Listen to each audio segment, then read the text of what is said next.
راستای محصول شرکت نکتا ترکیه. ما دستگاه روشن کردیم. میخوام این حساسیت دستگاه به چه حالته. یه سکه رو دقت کنید، فاصله 10 سانتی داره یه سکه رو سنس میکنه.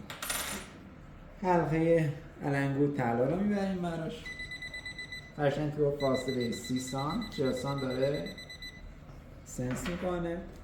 یه سینی درده رو به فاصله 50 سانتی داره قشنگ سنس میکنه.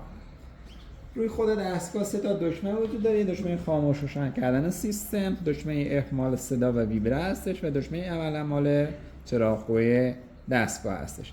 یه حساسیت داره که اگه خواستی حساسیتش رو کم و زیاد کنی این دکمه F ها میگیری، با این دکمه حساسیت شما کم و زیاد میکنید. انشالله که موفق و معید باشید.